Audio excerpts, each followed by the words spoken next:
Hey, it's Guess Who? Beth Wright. And this is a podcast for Chapter 34, Unit 4. And we're going to be talking about drug therapy for weight management. Okay, so overweight and obese adults. We know that this is a huge problem in our country, more so in our country than other countries. And it is definitely a public health problem because it can lead to other disorders, diseases, and it has a high rate of morbidity, meaning think of more problems, more diagnoses, more disorders, and a high rate of mortality, meaning death. And of course, the Institute of Medicine, which is one of our main folks, as you know, organization that helps us with a lot of different things in our nation. But it lists obesity as one of the major priority areas of care because it is where it leads to other different diseases and disorders. We can really stop that process for a lot of people if we can get a grip on the obesity and overweightness. So we use the BMI, which is your basal metabolic index, and we our body metabolic index, sorry, and our body mass index. I'm so sorry. Anyway, we use that to help us determine whether or not where a patient is. And this uses height and weight to determine that. And anything 25 or higher than 29.9 up to 29.9 is considered overweight, and anything greater than 30 is considered obese. And then you might see some other categories, morbid obese, which is going to be higher than the 30, of course. And also, we have to think about individuals underweight as well. But for this lecture, we're talking about obesity and folks who are overweight. So, body mass index over 25 indicates excessive weight. Is that true or false? And the answer is true. So, a BMI of 18.5 indicates underweight, and anything over 30 is considered obese. And again, it is weight reflects weight in relation to height, and it is a better indicator than just using weight as measuring obesity or overweight. So anybody can be obese, but unfortunately, women, minority groups, and individuals of, poor economic status, those are the ones we see most often with this. And it's basically a problem of consistently ingesting more calories than what we spend in energy. And so we definitely need to work with the individuals with this so we can stop the development of other health problems that can occur. The prevalence, that's what meaning what that means is where we're seeing it most is and how we're seeing it.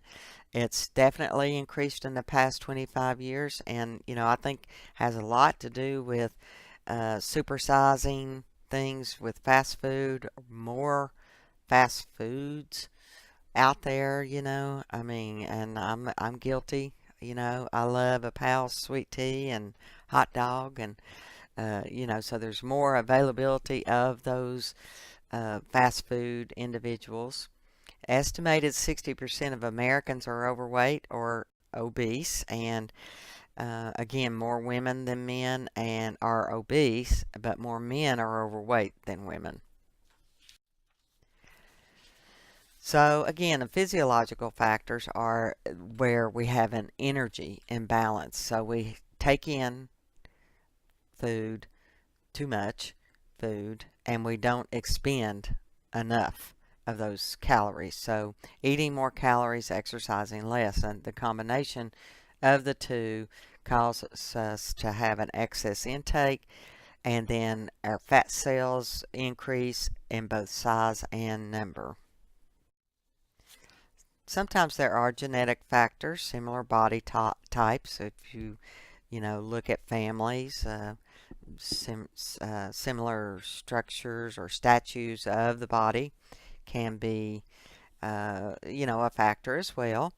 Environmental factors for sure. When you think about going shopping, it's expensive to buy healthy foods.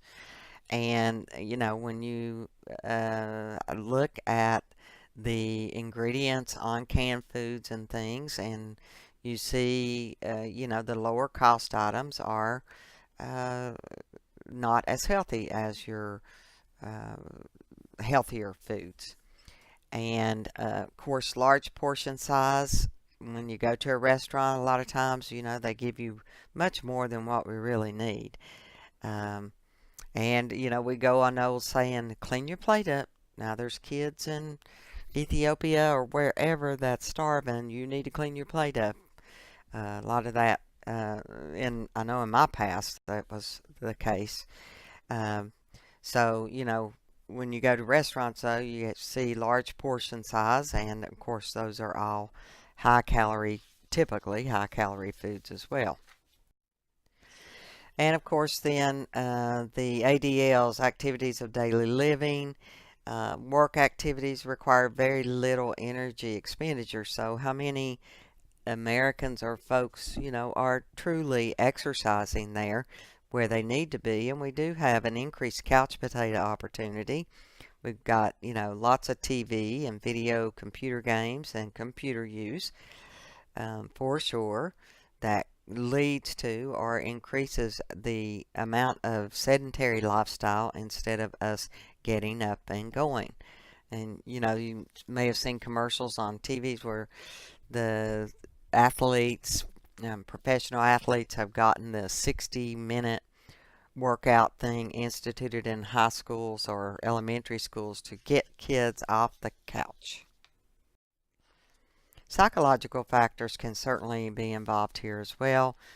Depression and any kind of abuse, sexual, physical, emotional abuse, may lead to obesity or overweight. And disease processes may, be involved, such as hypothyroidism, where that metabolism is slowed down. Sometimes those people will be overweight. Um, disease processes that causes the person not to feel like being able to exercise and that kind of thing. Prescription medicines can also lead to it. One that comes to mind, corticosteroids. They cause us to retain fluid. Any kind of hormones causes us to retain fluid and may cause us to gain weight. So we got to think about those kinds of things as well. Estimates indicate that 60% of American adults are overweight or obese, and the answer is unfortunately true. So it is referred to as an epidemic with our children, and I'm very concerned about this because, again, this can lead to other health problems, and we're seeing additional health problems in children because of the obesity or being overweight. So it's thought that at least 15% of our children in our country are overweight and obese. So that's a kind of a scary thought there. So again, it's a public health concern, and these are the kinds of things that can happen with obesity and overweightness. The HTN stands for hypertension. And, when we think about high blood pressure or hypertension in a child, You know, that's not a good thing. Hypertension can cause damage to the eyes. Uh, it can definitely cause damage to the heart and our vessels, blood vessels, and it can cause problems with our kidneys. So, you know, and also lead to strokes. So, you know, that's not a good thing to have hypertension at an early age. Dyslipidemia means the fats in our blood, which we need fats. Now, let's not say that we don't need fats. We do need fats. They serve a purpose, as you know, as we talked about in another chapter. But, you know, too much is too much. And so dyslipidemia means that there's too much blood too much lipid, too much fats in our blood. And so we look at that with patients on a lipid blood panel. We call that a lipid panel. And, you know, it's blood taken for a lab test and it's cholesterol. So you'll have a total cholesterol amount. And that amount you'll learn these lab values. You don't need to be concerned with them in this unit, but you'll learn these values in another unit. But anything above the normal means that there's too much cholesterol in the blood. Now you also have the HDL, high density protein, and a way to keep this in mind is that needs to be high. So the higher the better on this. That's our good cholesterol. And then we have the LDL, and that is your low density lipoproteins or lipoproteins, and we want them to be low. And that's your bad, what they call bad protein. And so again, you're going to learn about medicine specifically used to treat dyslipidemia in NUR 236 pharmacology course. But you know, it's important that you understand overweight, obesity can lead to dyslipidemia. The other lab value that you probably heard about that's a part of this will be your triglycerides as well. Okay. The other disorder or another disorder can be type 2 diabetes mellitus. Okay, so what you used to, we would see children, young children, if they had diabetes, it was type 1, which was meaning that they are completely they have to have insulin with that, and this is like a genetic type of thing and an autoimmune disorder. Okay. Type 2 diabetes is pretty much health style type of diabetes due to obesity and not eating the right foods, not exercising, and that kind of thing. And, it's a little bit more complicated than that, but just explaining to you in a nutshell. Type 2 is what we always used to see in adult. They used to actually call it adult onset type 2 diabetes. But now they've taken that adult onset off because we are seeing more children with it. So, what's the big deal about diabetes? Well, it's a huge deal. It also can affect the eyes. It can affect the kidneys. It can affect all of our neuropathic area. Like you'll hear about patients' peripheral neuropathy with diabetes. It affects the macrovascular and microvascular parts of the body. So lots and lots of things that can be affected. So definitely want to try to prevent that from developing in our kids. So, clinical manifestations of obesity is an increase in body weight, excess body fat, and a BMI score of 25 or greater. And you do need to know that. Need to be able to interpret that. Anything 30 or greater. Okay, so overweight is 25 to 29.9, and 30 or greater is obese.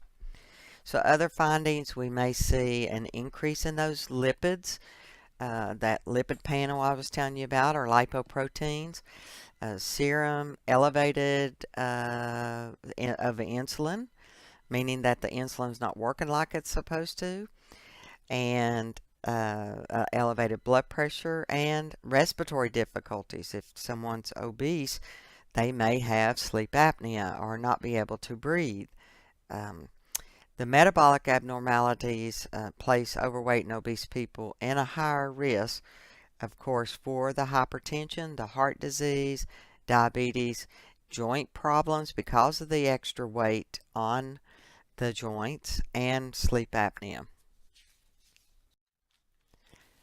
So, phentermine is one of our drugs studying in this unit because it is an anorexic, an adrenergic anorexic, and it's the prototype as well.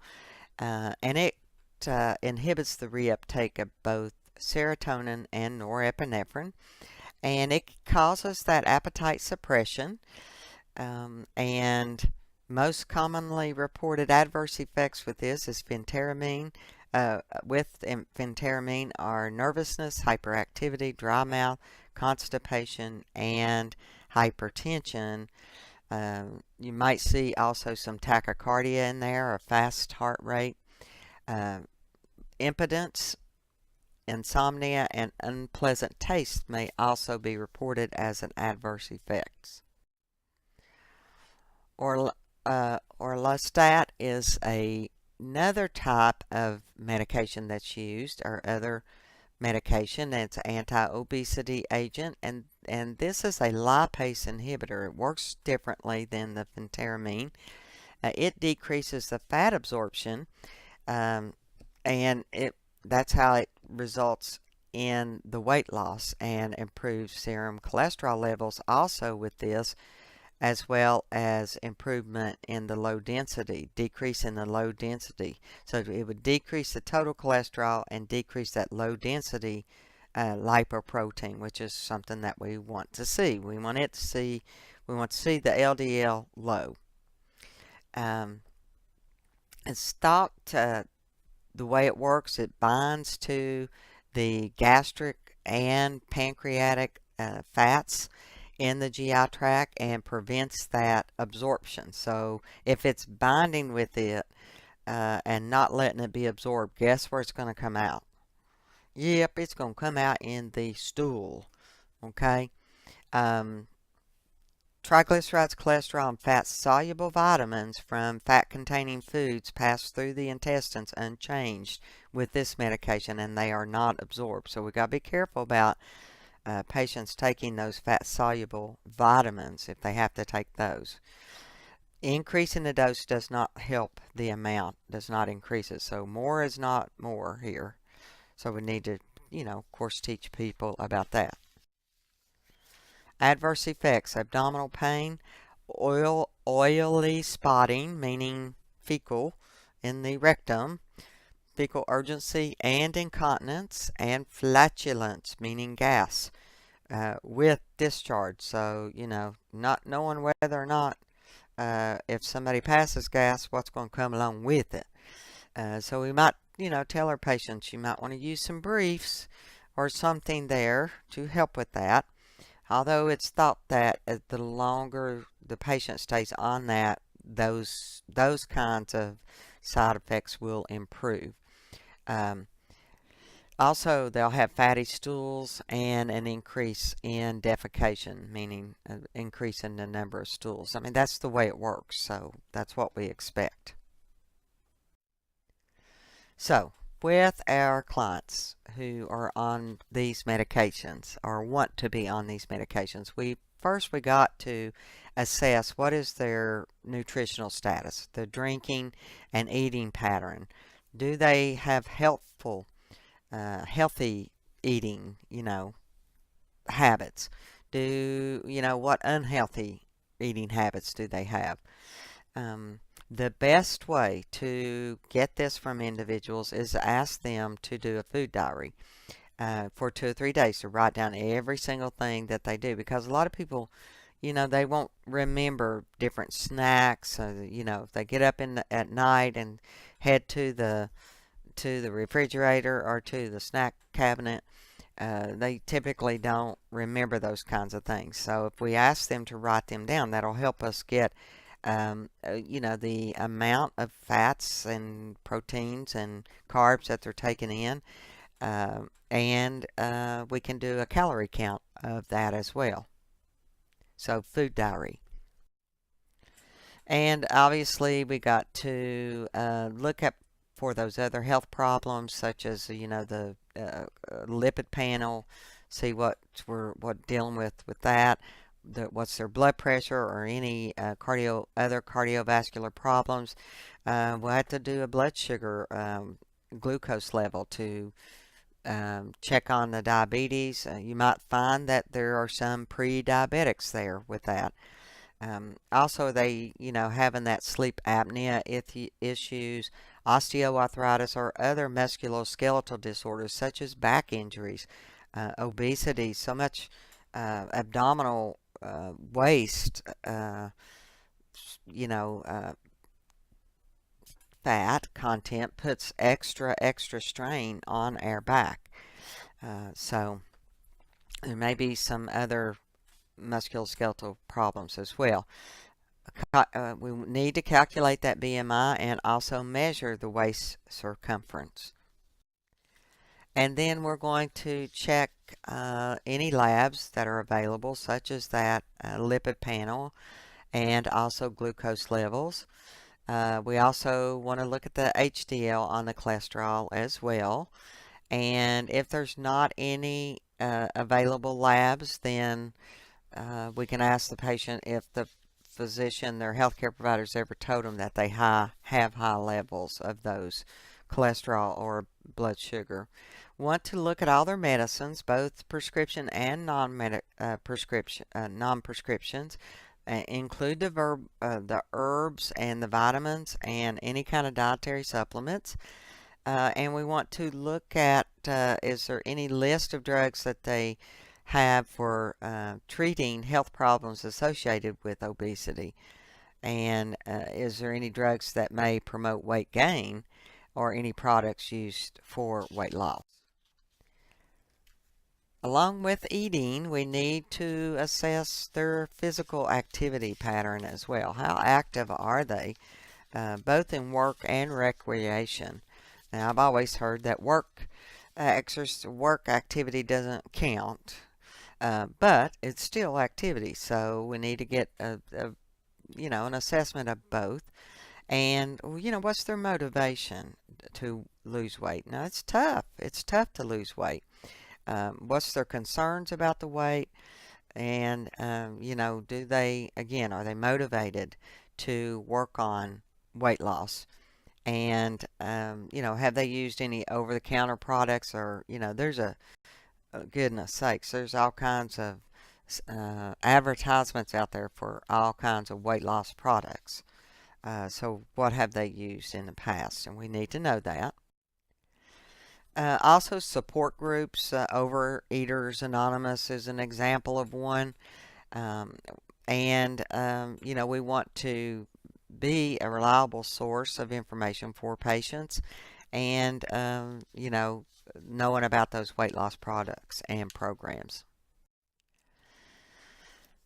And so we want to set realistic goals for patients, and most treatment programs result in a weight loss of 10% of the body weight or less.